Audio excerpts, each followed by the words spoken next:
warahmatullahi wabarakatuh. Hai guys. Welcome to my first video. Kami dari kelompok 6 akan mempresentasikan hasil diskusi kami yang berjudul enzim. Perkenalkan, nama saya Ica Handayana. Saya Argan Goko. Saya Windy Hari Akbar. Saya Wika Jurida. Pertama-tama kami akan menjelaskan. Oke, jadi enzim merupakan senyawa organik bermolekul besar yang berfungsi untuk mempercepat jalannya reaksi metabolisme di dalam tubuh tumbuhan tanpa mempengaruhi keseimbangan reaksi. Enzim tidak ikut bereaksi, struktur enzim tidak berubah baik sebelum dan sesudah reaksi tetap. Yang ketiga itu enzim sebagai biokatalisator. Yang keempat, bagian enzim yang aktif adalah sisi aktif dari enzim. Tata nama enzim. Enzim diberi nama sesuai dengan nama substrat di reaksi yang dikatalis. Biasanya ditambah akhiran ASE. Enzim dibagi ke dalam 7 golongan besar. Susunan enzim. Komponen utama enzim adalah protein. Protein yang sifatnya fungsional, bukan protein struktural. Tidak semua protein bertindak sebagai enzim. Contoh koenzim: 1. NAD atau koenzim 1. Kedua, NADP atau koenzim 2. Yang ketiga, FMN dan FAD. Yang keempat, kitokrom, sitokrom A, A3, B, B6, C, dan F.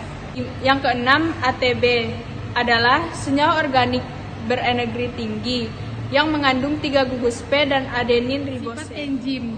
Yang pertama, enzim dibentuk dalam protoplasma sel. Kedua, enzim beraktivitas di dalam sel tempat sistemnya atau disebut dengan endoenzim maupun di tempat yang lain di luar tempat.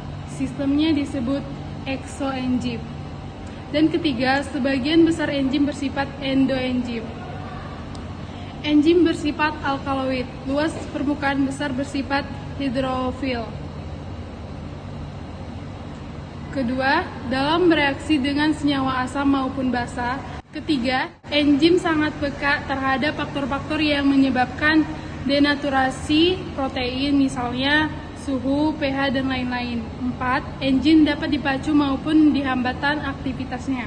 Kelima, enzim merupakan biokatalisator yang dalam jumlah sedikit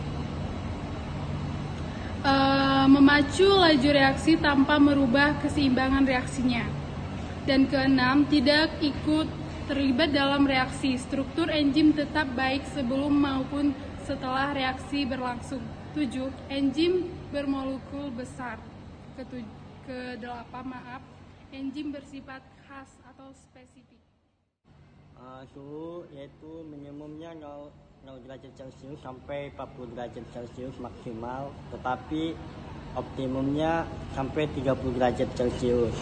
Logam yaitu memacu aktivitas enzim seperti Mg, Mn, COFE, dan logam berat menghambat aktivitas enzim seperti Pb, Cu, Jn, Cg, dan Ag.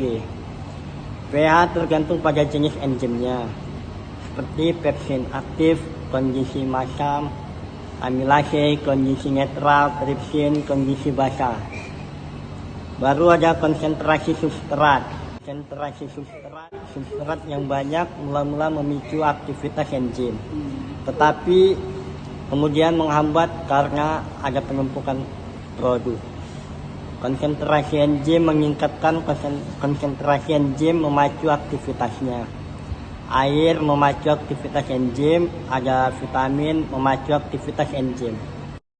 Jadi, aktivitas enzim itu ada 2, kompetitif dan non-kompetitif. Untuk kompetitif, zat penghambat mempunyai struktur yang mirip dengan substrat sehingga dapat bergabung dengan sisi aktif enzim. Terjadi kompetisi antara substrat dengan inhibitor untuk bergabung dengan sisi aktif enzim.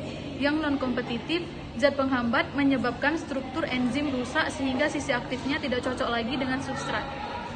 Spesifik, hanya cocok untuk satu macam substrat saja atau sekelompok kecil substrat yang susunannya hampir sama dengan fungsi yang sama. Oke, terima kasih. Sekian presentasi dari video kami. Mohon maaf jika ada kesalahan atau tutur kata yang tidak baik.